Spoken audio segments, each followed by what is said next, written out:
Welcome, everybody. I'm Neil Horan, the Director of Infant and Early Childhood Development and Early Relational Health at the Thrive Center at Georgetown. We're going to wait here a minute as folks are entering. We're super excited to have you.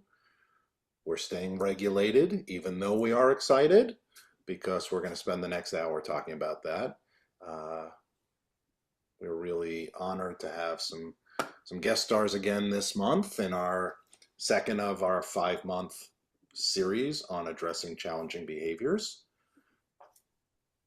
I'm going to let the good afternoons and good mornings fly through in the chat, just so everybody does their good social skills practice in here. Appreciate it. That said, I know that our team has carefully scripted out to the minute what they're doing, and the more time I waste, the more they're just back channeling each other. Why is he still talking? So why don't we get started here? Today's topic is supporting regulation in children and adults.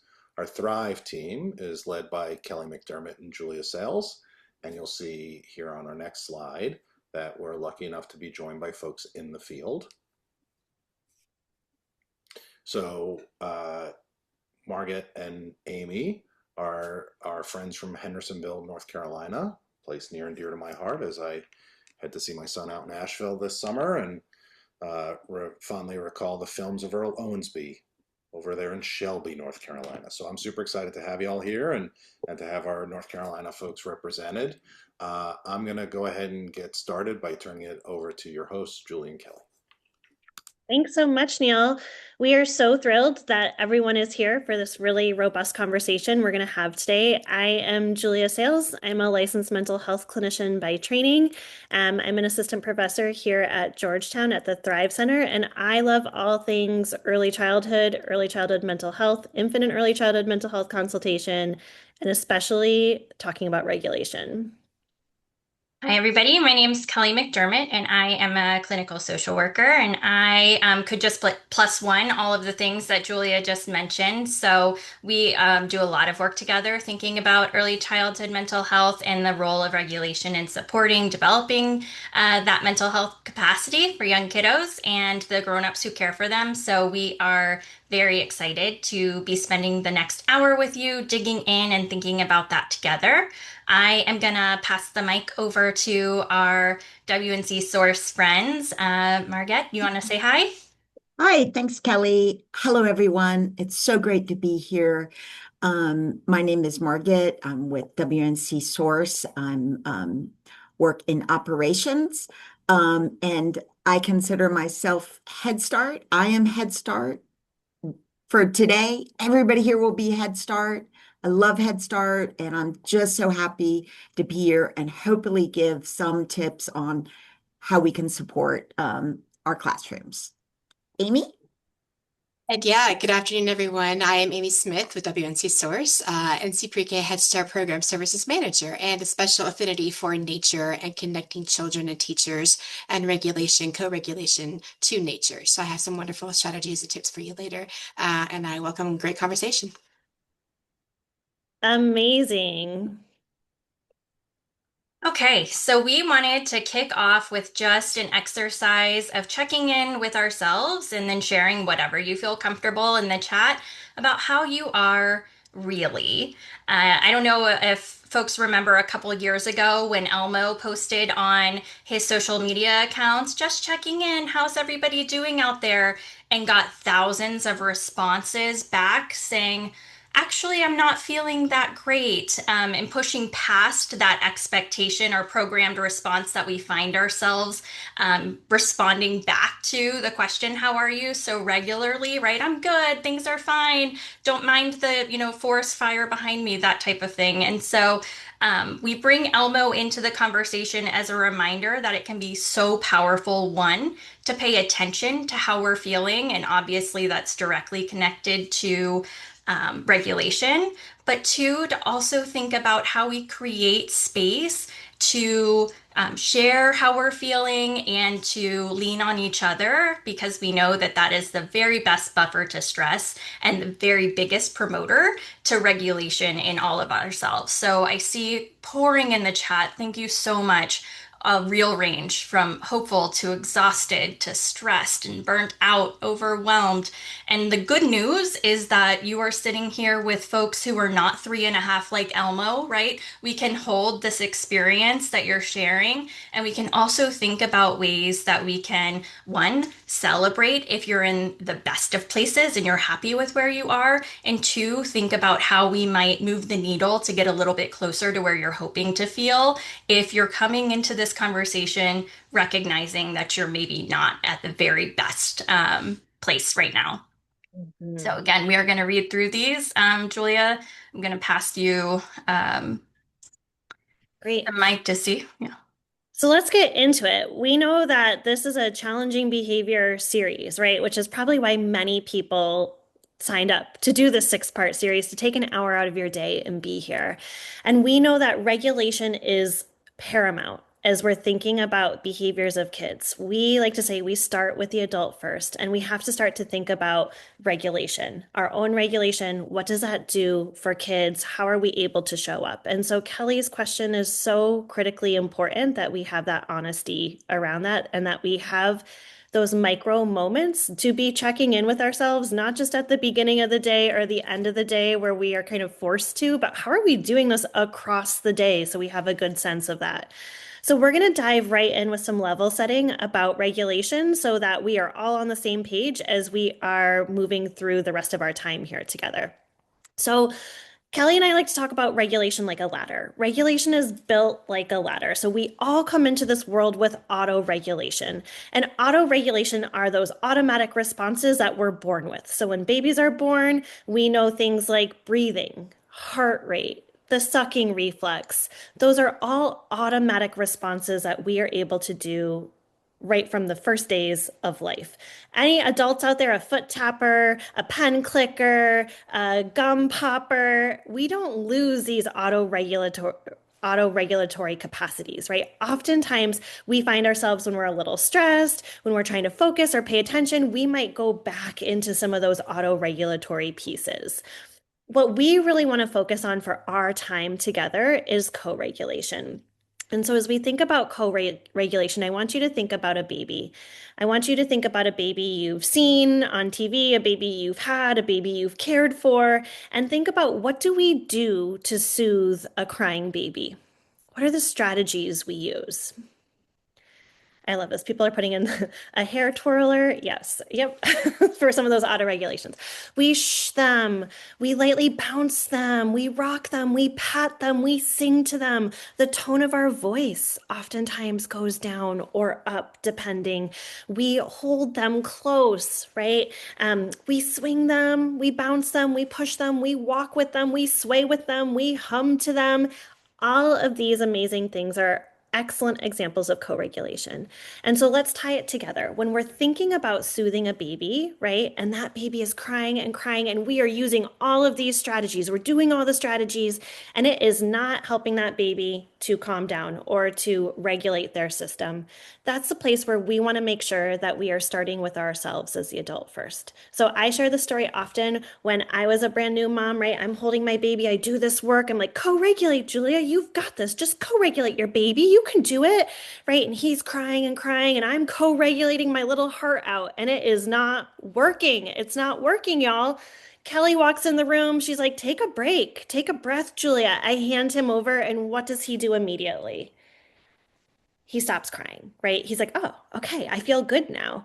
And so in my shame spiral, I'm sitting there like, oh my gosh, well, he's your baby now, Kelly. He just likes you. But exactly, he was feeling my anxiety. He was noticing that as I was getting more and more stressed as he was crying, and that was going on and on and on. My body temperature was increasing. My heart rate was increasing. My arms were actually starting to tense up a little bit as I was rocking him and patting him and bouncing him. I was losing some of that rhythmicity. And so when we think about co-regulation, we can't just think about the child. We have to think about where we are in that relationship, right? Co-regulation is a relational connection piece. It's using that safe, nurturing, trusted relationship to either wake a system up or to calm a system down. And so we know that these things that you've all put into the chat are amazing ways that we can promote co-regulation for babies. They're amazing ways that we can promote co-regulation all the way through. So our toddlers, our preschoolers are often still looking for the same types of connection to help their system to regulate. The other big take home point we want to hit here is that if we do not have enough experiences of co-regulation, it's going to be really hard to build effective self-regulation skills. And when we think about the ages that you all are working with, our early childhood folks, we know that self-regulation is an emerging skill. We would not expect our 3, 4, 5, 6-year-olds to have self-regulation yet. We're really thinking about how do we leverage that relationship with them in order to either calm that system down or to wake that system up when they are dysregulated, when they're under stress, when they are having a challenging moment. And so if you take away nothing else, we're going to be talking about co-regulation a whole lot today. And we're also going to be talking about how we really want to push when we start to hear self-regulation, we can practice those strategies, we can practice those skills, but we want to make sure it's done in the context of that co-regulating relationship. So what's happening when kids are having a hard moment or when teachers and parents and adults are having a hard moment? We just talked about how regulation was built. We can think about it like a house. So we use this image a lot. We have sort of our 2 good floors of living here. And what's happening is that our young kids who are coming to us don't have 2 whole floors in their house because these floors are built through relational experiences. They're built through experiences in the environment. They're built through that co-regulation. And the idea here is when you are in your good floors of your house, that is where you're able to maintain regulation. In the literature, we call it your zone of tolerance. You're able to hit hard feelings. You're able to hit stressful moments, disappointment, frustration, but you're able to access skills. You're still able to stay regulated. And so what we see when kids are having persistent, big, challenging behaviors is oftentimes they are either flying through that roof or they're falling through that basement. And when they're flying through the roof, we're really thinking about them being hyper aroused. They're in fight and they're in flight, right? So they're saying, I'm ready to go. My automatic response system has turned on, and I'm either going to show you and protect myself through a fight, or boom, I'm out of here. I'm going to flight. I'm going to run away. And so we think about that as flying through the roof. On the flip side of that, we have our hypo aroused. And that's really where we're saying that kids are in that functional freeze place. And so here we see kids who are withdrawn, they're sad, they're blanked out. They might be sitting at circle and they might be following the routine of the day, but when you really look at them, they're not engaging in relationships. They're not engaging in conversations. They're not engaging with the materials. It looks like they're almost frozen or zoned out. The things we see when we have kids who are flying through the roof are often the big crying, the tantrums, the hitting, kicking, spitting, the trashing the room, the throwing, right? And so we see this for kids. We can also see this for adults. So just like kids, we as adults can fly through the roof or fall through the basement either when we are under stress. And so understanding where we land on kind of this regulation house can be really helpful.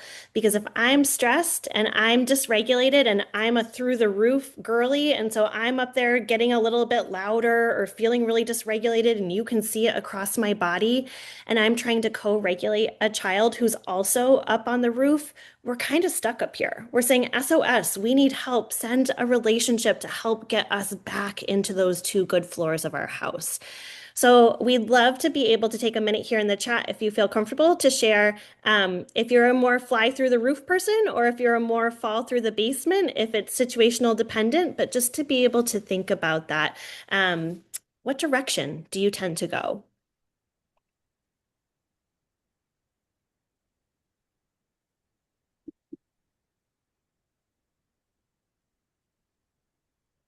Right. We've got people declaring themselves basement and roof all through here. Sometimes people say, oh, when I'm at work, I'm this. When I'm at home, I'm that. Also totally normal. So I see some situational um, caveats in there. Perfect.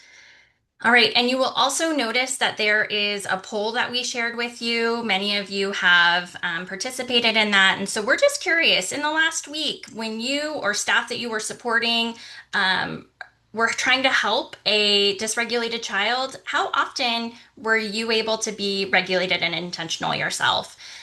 So we will come back to that poll in just a minute. But what we also wanted to say about a regulated nervous system is that many, many people say regulation and calm are the same thing. When we want kids to be regulated, what we want is for them to be calm. And while that might be true in some contexts, what is not true is that we want calm all the time. There are many examples of when people are both regulated and not actually calm. So, higher energy activities that require you to have big body movements or to move quickly, maybe it's running or playing or climbing or dancing, right? Your energy level might be high, not described as calm, but you still have full access to that prefrontal cortex and all of the logical decision making and ability to learn or pay attention to the environment around you and to feel safe. That is still a regulated experience. And so, what we want to push against is this idea that regulation and a flat line are the same thing. So when we say flat line and we're talking about humans, that's not usually good news, right? Nobody wants to hear that as a descriptor for their functioning. We want to think more about being this kind of bottom flowing through higher energy tasks, lower energy tasks, but ultimately remaining within those two good floors of living in our house, our window of tolerance, right? What we see often with young kids is, especially as Julia said, they don't have very much room in those floors of living. Maybe it's a half a floor. You will probably see them bump in and out of their over their out of their roof and into their basement more regularly than you will see an adult do the same thing with the same kind of experiences side by side with that child. And the reason for that is because our ability to tolerate stress is just more developed. So we see kids kind of move in and out of their window of tolerance more than we expect adults to do so. And while that is definitely developmentally appropriate in some ways, what we don't want is kids kind of bouncing roof, basement, roof, basement. Our goal is to give them more opportunities to hang out in that zone of tolerance and that comfortable floor of living space, whatever that space is for them, as they move throughout their day. Okay, so I think we can close out this poll. Thank you for all of you who participated. So some of you are saying, I am almost always regulated and intentional when responding to a dysregulated child. About 14% of you, our big bulk of folks is most of the time and sometimes, and some of you did nod to rarely or never for feeling intentional and regulated. And we just want to say that it's really, really helpful to just know where you're starting from. And there are a lot of reasons that we'll talk through that people have responses in the categories that they respond with. And some of the ideas that Amy and Margette are going to share are going to feel particularly relevant for folks. And then Julia and I will come in with some strategies too to either support ongoing and deeper intentionality, or for those of you who are like, I'm just not there at all yet, maybe this is a way to just dip your toe in. Okay. And with that, we are going to recognize that we are cruising here and moving through a lot of content, and we're asking you to do lots of thinking about how you're doing and feeling and managing out there in the world. So one of the things that Julia and I love to do is this lion's breath. Many folks think about deep breathing as kind of a Zen, very calm and quiet activity. And while it can be that, there's also some upregulated breathing that you can experiment with if that is something of interest. So we're going to walk through this with you. We are all on camera, so you have the comfort of nobody watching you while you do this. So we do invite you to try it out. The way that it works is you sit in your chair in a way that feels comfortable. Plant your feet on the floor if you can reach them. Place your hands on your knees and lean slightly forward, kind of like this lion is doing. You're going to open your mouth wide as you breathe in through your nose. a big inhale, and then you're going to stick out your tongue and exhale throughout your mouth as forcefully as you can while also roaring or making a ha sound. Okay. So I see you giggling, and I drew this slide. So me and 976 of my best friends are going to do this lion's breath together. Okay. So we're going to place our hands on our knees. We're going to lean slightly forward, put that chin up so you're ready to roar. Big inhale through your nose and exhale and roar. Right. So I definitely recommend this as an opportunity to bring energy down if you're going from a really big energetic activity and then needing to have kids sit down. I see, yes, you're all laughing with me in the chat. I appreciate that. Kids love this. It's also a great activity if you find yourself feeling like you could just scream into a pillow or you want to open the door and just shout, right? It's something that we can engage children around and just have that big release. But because it is guided breathing, you get all of the benefits that you get when you do something like a box breath. So again, I see somebody in the chat saying it depends on the scenario. Absolutely. These are just things to try on and to think about whether or not you want to include them in your practice. If you're out there saying this was so uncomfortable and I hated it, we are not going to invite you to use that practice. There are lots of other things that you can do instead. All right, Magda, I see you out there just, channeling your lion. I love that. Thanks for playing along. All right, so we're going to pop this into the chat, but we want to hear from you. So often we talk about the big times we were really dysregulated. Oh, I wish I would have responded differently to that child, or oh, the situation really brought up some big feelings in me. But what we want to hear from you is, can you remember a time that you hit a really hard moment and you came out the other side of it feeling like that was amazing? Wow, I'm proud of myself. I did it. I stayed regulated. I was so frustrated, or I felt so helpless, or I felt so overwhelmed. But you know what? I was able to stay present. I was able to stay connected. I was able to stay in the moment. I was able to sit in the distress of the moment and still be regulated. We want to hear about it. We want to know if you haven't had that experience for yourself, that's okay, because we're all works in progress. If you have, share. We want to hear, what was it like for you to really think about hitting that moment of dysregulation and coming out the other side of it feeling like you rocked it. If you feel like you haven't been able to do it, have you observed someone else? Is there that person in your program, a mentor, a friend, a co-teacher that you're like, they are amazing. I don't know how they do it, but every time I watch them, it's so cool to see them be able to do this. In either case, we want to know what happened next. So after you were able to hit that really hard moment and work through it and rock it or witness that happening, what happened next? What was the next step? What did that look like? And we'll just give a second here for folks to share in the chat. Michelle, I'm loving this. I had a child losing it, but I stayed and I told her that I loved her and it was okay, and that it was okay for her to feel the way she was feeling. Yes. Someone co-regulated a parent the other day. Adults need co-regulation too. We never outgrow the need for co-regulation. So absolutely, we're co-regulating parents. We're co-regulating our work family often. Yeah. And I'm seeing too, coming through the chat, of people feeling really good that they were able to continue working, that they didn't celebrate the win, but they should have. Yes, these are really important places to reflect what happened in that moment, what helped us to feel successful. How are we really thinking about these times we're able to show up and stay regulated, and what does that mean for us?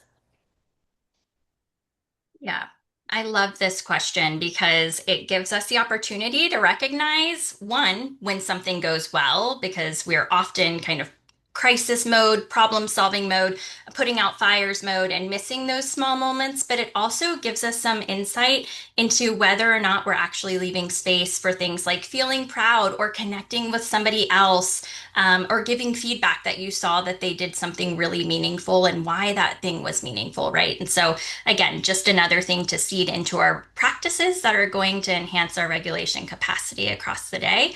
We're going to invite you to keep putting your examples in the chat, because because we're going to read through them. And this is such a lovely space to share wisdom, celebrations, and struggles. And we don't want to shut that down. But one of the take home messages that we want folks to have is that when stress systems are activated in children, they need to borrow whatever is missing from their grown ups. So if they are on the roof, they're going to need to borrow some calm from us. And if they are in the basement, they're going to need to borrow some energy to wake that system back up. And so the way we use ourselves is flexible and fluid. And as we move into the next part of our conversation, we're going to think about how we do that in different ways. Okay. So, all right. So we're jumping around here. The first thing is we're going to reflect. We're going to pay attention to what we're feeling, what we're noticing, what we're observing, and how we're making meaning of those things. That's a big part of why we wanted to start our session today with asking how you are really. What's going on for you? Have you even gotten a chance to think about that between the time that you woke up and the time that you either sat in front of a screen for this conversation or turned us on podcast style? What is that experience for you right now in this moment? And then how is that in things like pattern or more ongoing ways, right? And the more that we spend time thinking about our own experience, the more space we have for perspective taking on other people's experience, which deepens our empathy and then our capacity to co-regulate, which is a big part of the role that we have no matter where we sit in this early childhood ecosystem. So we are going to kind of push into the ways that we are doing regulation or doing reflection as a way to support regulation in this next section here.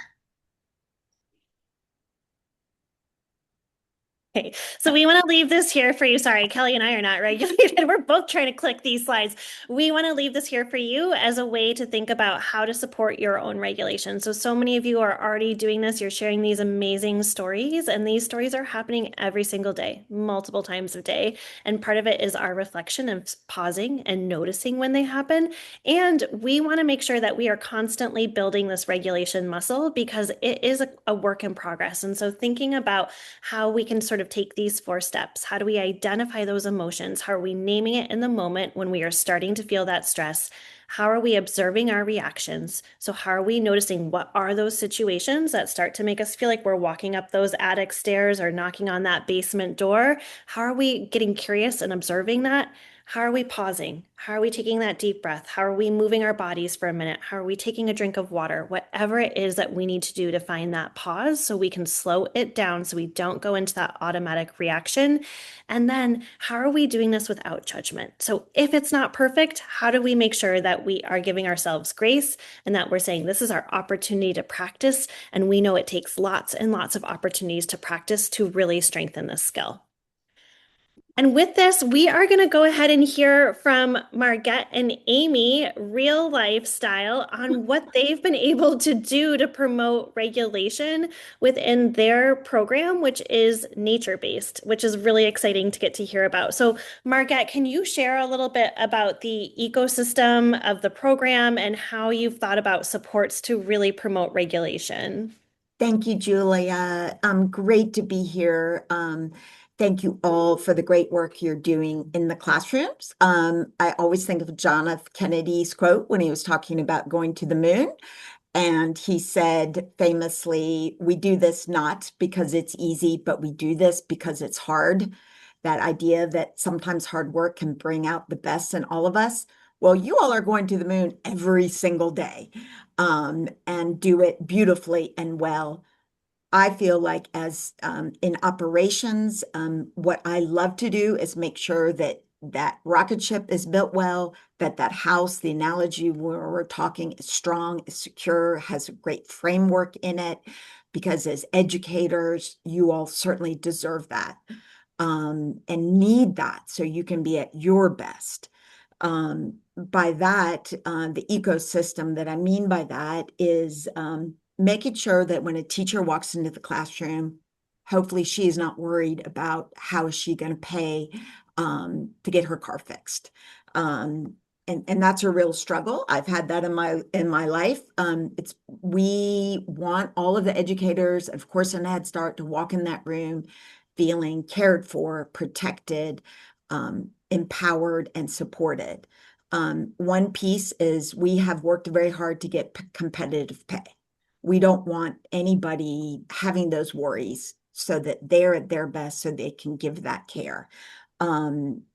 We also worked very hard at WNC Source. We have different staff coming in to do the 2:30 to 5:30 shift, acknowledging that staff and educators need that protective planning time, and a time to reflect, to meet, to collaborate, to have that professionalism.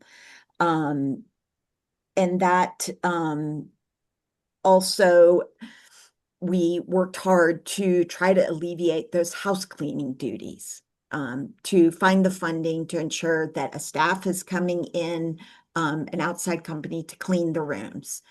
So again, teachers feel that care, that support, and that professionalism in concrete, practical ways. I'm also really believe very strongly that those systems have to be in place, so all staff feel that love. When those systems aren't in place, that's when sometimes you see the interpersonal strife. And that's always very sad for me because if then that stress of perhaps there's not enough supplies in a classroom, and then teachers wondering who took all the glue out of the storage room, and there's upset. We're working hard to make sure that everything is in those classrooms, especially for Amy's incredible work in the playground, that they have access to good soil, to the beautiful flowers and the seeds, and that it's there for them. And I know, of course, obviously a reality is that financial strain, but there's little things that I think all early childhood centers can do, which is have really fresh water in their staff lounge. Maybe it's adding some lemons or some orange slices, purchasing everybody their own water cup, having some great protein in the classroom for anybody that needs a protein lift, truly giving staff the permission to rest. Not in theory, but have that system in place so at any point someone can say, I need to step out. They don't need to give a reason. It's everybody's own private business, but let them step out. Have enough substitutes so staff can feel safe to call out when they need that. And spending that time in reflective supervision. But of course, that is carving out times to be able to make sure that staff feel like they have time to sit uninterrupted with each staff member, see how they're doing. Those are, that ecosystem that we know has to be in place for all of you all. Truly, thank you for the work that you're doing. I consider myself the nuts and bolts person. It's that person that is hopefully making sure supplies are there, working, helping advocate to make sure staff have competitive pay, that they can physically walk in without those worries that certainly I've had at points in my life. And it's really hard. And I think we have made great strides here at WNC Source. Thanks, of course, to our senior management working together for that, so that every educator has the best opportunity to come into that room at their best. Would love to talk to any of you that are interested to hearing more in detail how we are able to navigate and to, for example, have the after-school staff that comes in. That was really championed by Linda Carter, our director, or the funding to get the facilities, a team to come in to clean the rooms at night and so forth. So that is, I'll put my number in here, call anytime. Nothing makes us happier than to share some of the wins that we've learned along the way.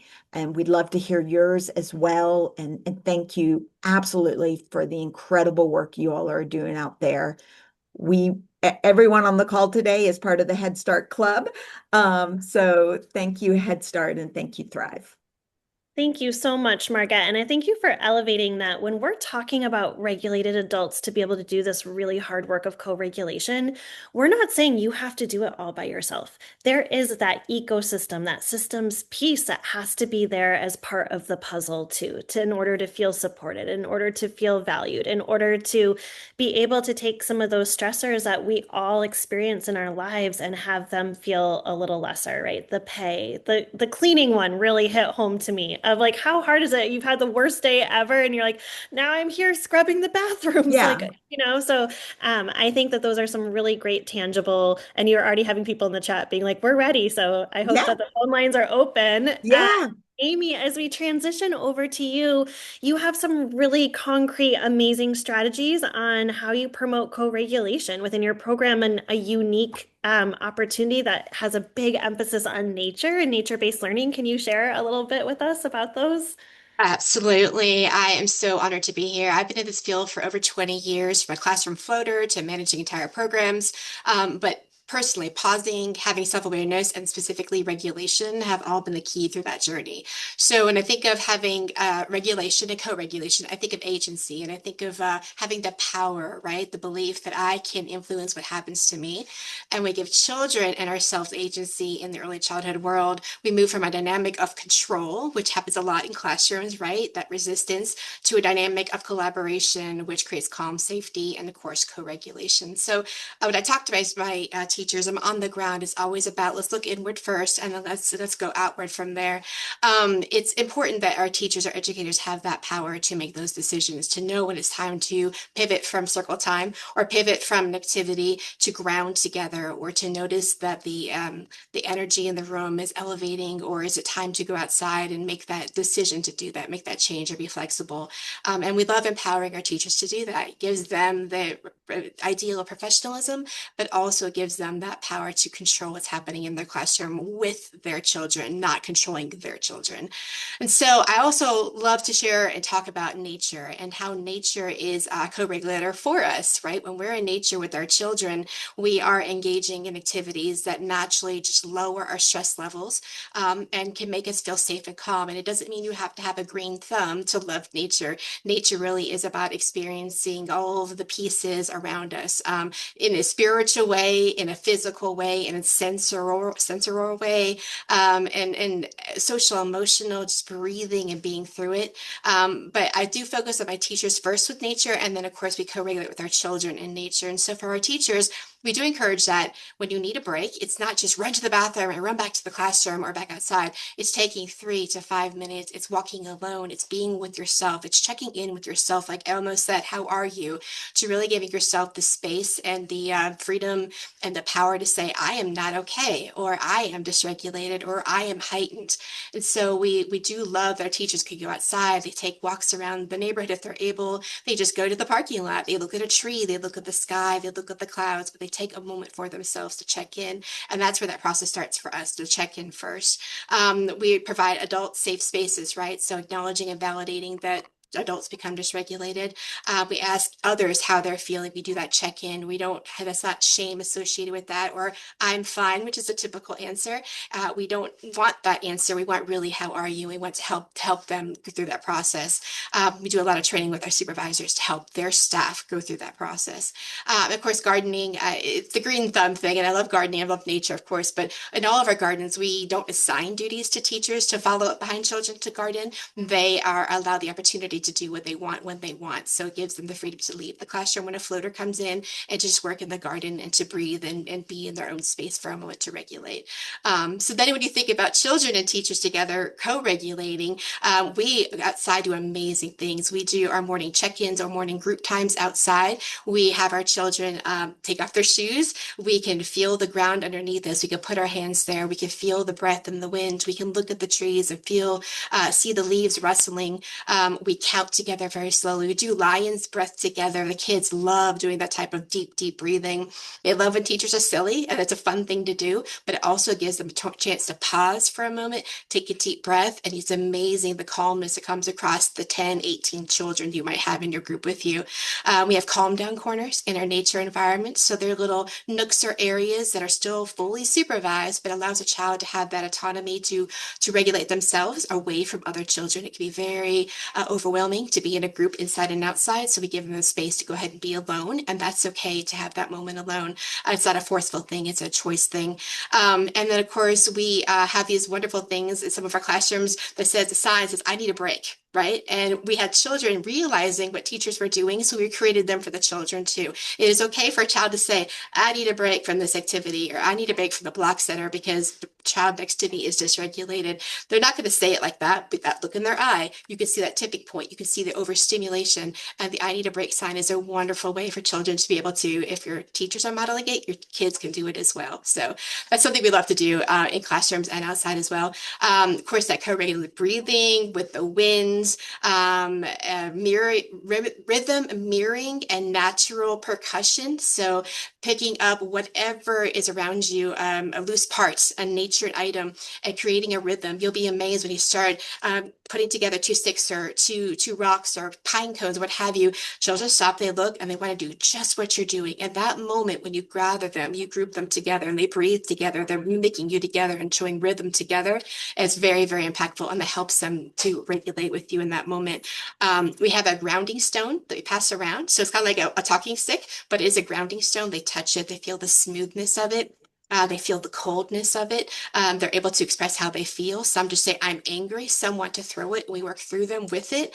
But it's definitely their moment to say how they feel in a comfortable setting. If you've done with small groups or large groups, even with adults, when we have staff meetings, we have a grounding stone. It does help them. And then really interesting enough for our younger ones, our toddlers, and even our infants, we do a nesting space. So any loose material or parts that are around, we allow children and of course our teachers to work together to create kind of a nesting area. So it could be scarves, the big giant see-through shears. It could be foliage from trees. It could be what have you that's softer in the area, even mounding mulch, which is allowed. Let's play, let's dig.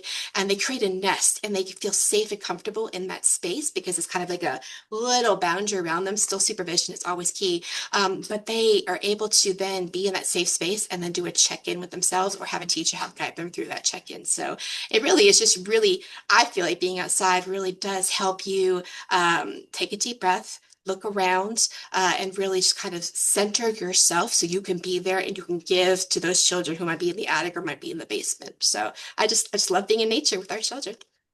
Amy, thank you so much for these tangible, concrete strategies. I don't know about anyone else. I'm ready to make a nest. I'm like, I know what I'm doing tonight. Like, let me find my nest. I want to feel safe and secure too. Next PD event, nests for everyone. I love it. Margaret and Amy, thank you so much for sharing these pieces. I think part of the reason it's so important to have Program Voice Elevated is to show you can do it. There are ways that people are doing this out there. And if you're saying, I can't do it yet, or staffing is really hard right now, we have people who figured it out. And so let's talk with them. Let's connect. That's how we're going to help to support all programs in thinking about regulation. We have just a few more slides for you, a couple of other concrete takeaways that you can be thinking about if you're wanting to promote more co-regulation, and definitely borrowing from Amy and Margaret for some of the outdoor pieces. Right. And I hope that you both saw all of the positive feedback in the chat. People are loving your ideas, thinking creatively already about how they might implement some of them, asking questions, wanting to talk to you. So as a grateful listener, I just wanted to say thank you, and I look forward to hearing about all the wonderful work that you're doing out in the wild. All right, and with that, this is really just a summary slide for us. It wraps up a lot of the things that we're talking about, right? So really honing in on providing positive relational experiences nurtures the development of regulation in young children. So the things that we have control over are the ways that we show up, right? In support of, or in relation to, or in connection with children. And all of that is going to contribute to their regulation capacity and their overall development. So, what are you already doing? This is a place where we invite you to do a little more reflection. We want you to get credit for what's already on the table, kind of pat yourself on the back where it makes sense. Many of you are utilizing best practices in your work, right? Thinking about caregiving and routines in a responsive way, making sure kids are safe when they're in your care, thinking about how regulation and co-regulation are intentionally seeded throughout the day. And then what we want to leave you with is this invitation to think about where you might deepen these practices, either in your own work or in connection with folks that you're supporting, depending on your role, or maybe it's both. A lot of us are doing this work side by side. I know as a mental health consultant myself, I am imperfect in my regulation capacity. It shows up in my parenting and my relationships and just my humanness. And so we want to just normalize that, but also think about ways that we might want to move the needle and pay attention. Oops. There we go. We also want to put a big plug in for play. So, Amy mentioned this. She talked about rhythmicity, she talked about repetition, relational connection. We know that play is such a natural opportunity for kids to be able to experience co regulation. And we love this quote so much. Scientists have discovered it takes approximately 400 repetitions to create a new synapse in the brain unless it's done in play, in which case it only takes 10 to 20 repetitions. And so, as we're thinking about skill building, as we're thinking about really building those floors of that zone of tolerance within our young kids' house, play is an amazing way that we can do that. It can also help us to remember our joyfulness, help us to connect through relationship, help us to smile and laugh and just have that deeper space where we're feeling more regulated ourselves. So we have a resource here to share with you. These are located on headstart.gov, but there are 4 different adult recess videos. And so our invitation here is to take a picture of this QR code. These will go out in the resources at the end of the webinar as well. But think about, what does it feel like to play as an adult? What does it feel like for your body? What does it feel like for your own regulation? How are you noticing the differences between when you start and then when you start playing an activity and when you end? What do you notice about the group? And let's think about that. And these games are also really great. You can play them with kids as well. So thinking about how we, again, hold that connection of regulation is for adults. It's also for kids, but we start with the adults.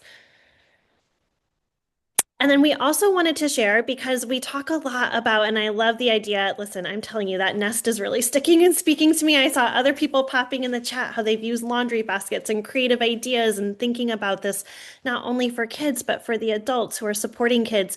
We also want to recognize a nod to what Kelly said earlier, that regulation isn't just calming the system down. Sometimes we need to move, we need to energize, we need to have a little bit more upregulation, as we call it, and that's what's really going to support kids and adults in staying in those 2 floors of their house. So we wanted to share this with you. This is a high intensity workout for young children. And the idea here is there's all different animal movements that you can do. And you do these animal movements for 45 seconds, which if you do these all for 45 seconds, it is a workout. But there's a 7-minute workout if you do each one for 45 seconds. We recommend starting maybe more like 15 seconds and maybe picking 3 to start and build up your tolerance. But it's a great opportunity to be able to get some of that rhythmicity, that movement, that crossing the midline, all of these different upregulating sensory inputs that can be extremely regulating for young kids and for us. And you can do it as a whole group. Think about transition times, think about integrating movement breaks into your circle or into other full group times. It can also be really powerful for individual kids. So if you are working with a child and you know that they are needing a lot of this input, there's the opportunity for them to use these one-on-one as well. Great. And so, again, we wanted to leave you with lots of things to percolate and to consider on the other side of this time that we have together. But if you're thinking about where you want to do a little bit more intentional work in promoting co-regulation, connection with young children, here are some places where you can start. You can think about serve and return. You can think about warmth and responsiveness or mirroring, and maybe paying attention to your affect. So we know that young kids, babies often elicit like a big response from us, a big bright face if it feels comfortable.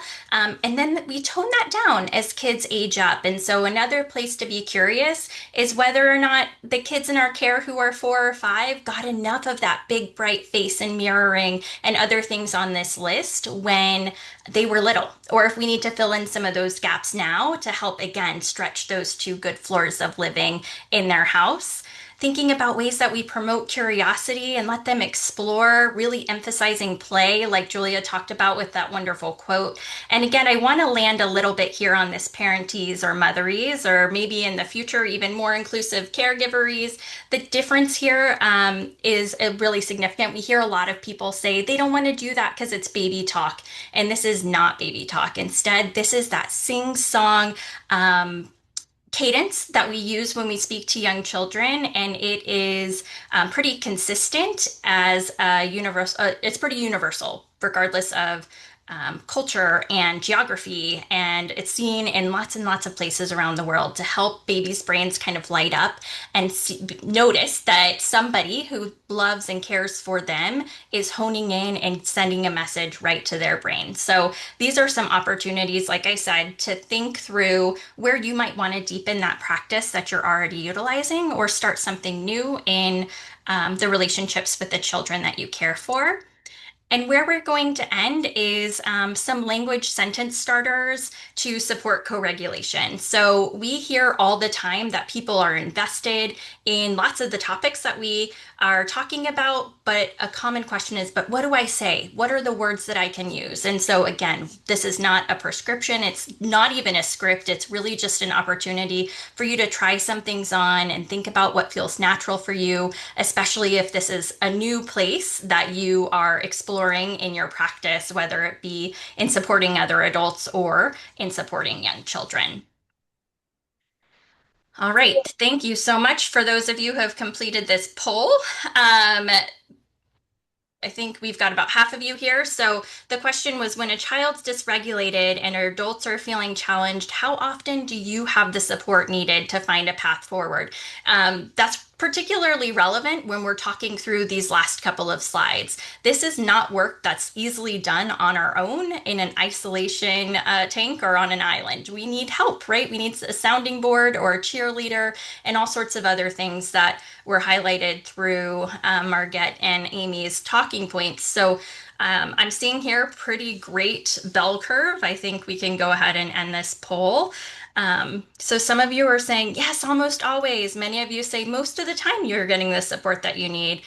Some of you are saying sometimes. That's our middle of the pack crew, most of the time and sometimes. And then a handful of you are saying rarely or never. And so that brings us to the end of our time for content. And I think Julia and I can definitely say thank you for your engagement. We've learned a lot from you in the chat. Thank you so much to Amy and Margette. And we're going to pass the mic over to Shai. Hi, everyone. Thank you. Thank you, Team Georgetown. Thank you, Team WNC Source. Appreciate you all. So let's go to the next slide. So as many of you know, we're doing these education sessions as part of the engagement that we have with Thrive Center and with the Center of Excellence for Infant Early Childhood Mental Health Consultation. And really our thesis, our theory of change is that consultation is a key enabler of co-regulation. Let's go to the next slide. What we've done is and some of you we probably know personally, is we have researched challenging behaviors in consultation in 31 states. And what we have found is in a lot of states, educators and staff are carrying the load alone. Just a couple of quotes here, from Montana was super powerful. I feel like I'm in an abusive relationship that I can't get away from. In North Carolina, one of the people that was in the group that Margette and Amy and I did together, it's like swallowing the ocean. I know I need it. I need the help. I don't even have the bandwidth for the help, and so on and so forth. And really co-regulation is a skill supported by consultation. The consultant brings a regulated state, which then intermingles with the teacher's nervous system and then helps you understand the child experience. Let's go 2 slides ahead, please, Kelly.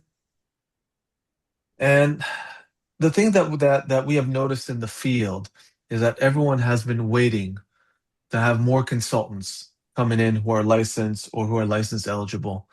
And we have waited, I think some of us, like Neil's been in the trenches, waited for 25 plus years for more of these people to come. And we think that we're just about done waiting.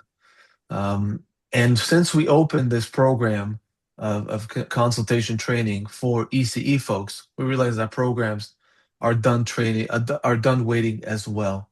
And they're asking and they're starting to build consultation capacity from within and with the people who already know their children and their community best. And that's really what we are enabling them to do. Let's go next slide. So we are building a program that's a way for every one of you to grow your own consultation capacity in your program and have the consultants who can really support the core regulation. And that program is built on the competencies from our Center of Excellence. It takes 4 months. It is fully virtual. It's 70% asynchronous, so very, very flexible. We got classes going on at all times of the day and evening. It's interactive. We're going to have classes, live classes, 90 minutes each week. That's going to have up to 25 candidates each. So really not just sitting and checking your phone while a talking head speaks to you. Oh, okay. Yes. Hello, Jennifer. Not just talking head speaking to you, but really creating that classroom cohesion. And then because just training and certifying without supporting is pretty much a guarantee for low quality and attrition, we're going to include group supervision and ongoing professional development for 8 months included in the cost of training. And that is renewable every year for a lower cost in the training. Because a lot of times the concern we hear is, yeah, I'm investing money to train person X and then they leave and then I have to pay to retrain. So with us, you don't, essentially. So we really co-designed it with folks from Head Start, State Pre-K, and CCDF funded program all over the country, and hopefully it shows. Let's go last one. Yeah, so originally we were slotted for 250 slots in June. We've expanded it because we've had some requests to wait before closing it. So now it's going to be 280. But right now, 256 people enrolled, and I want you to look at the pie chart there. 72% of them are ECE folks. And when I say ECE folks, I don't necessarily mean teachers. I mean program directors. I mean coordinators, education managers, disability inclusion coordinators and managers. We even have pyramid coaches. So it's really running the full gamut of people that you all work with.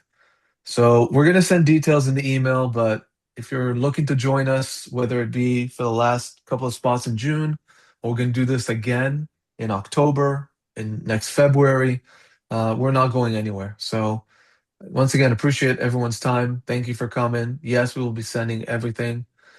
We have all your emails, by the way, when you registered, so it's all good. You don't need to put your emails in the chat. We got you, and we'll be sending everyone their certificate. Neil, you want to close us out? Sure. Thanks, Shai. I want to start by thanking Amy and Margaret. You see, I just got out of my nest. I've been in my nest for the last hour, so just pulling stuff off. But I think you saw, I know that you like to say everybody appreciates what we do. You see and hear how much everybody appreciates what you've done. And I in particular appreciate you taking time out of your day to sit with us and with this group of your colleagues. This was great, and I think you can see by how much enthusiasm there is that this is the kind of material that we're hoping at Thrive to continue to bring to you in our series. Our next webinar in May 27th at 1:30 Eastern, and again, I have the other time zones in the nest, so I'd have to go back and look, but 1:30 East Coast, May 27th, is going to be focused on mental health consultation. So if we know of something that is helpful around addressing challenging behaviors, it's the use of really effective, high quality mental health consultation. So myself and Amy Hunter from our Thrive Center will be the presenters there, and we'll have guest stars as we do each time. Thanks to all of you who have joined us, who've stuck it out for the full time and been chatting and in the poll and things like that. And lastly, to our team, Samia and Madeline and Mercedes, who are behind the scenes, but are what's making this happen. Thank you so much for all this to provide hopefully something that's helpful to all of you. So we'll see you next month. Keep in touch with us, keep sending the emails, stay in touch with Shai if you're interested in reserving your spots and things like that. And again, thanks to everybody who took the time to be with us. Have a good day.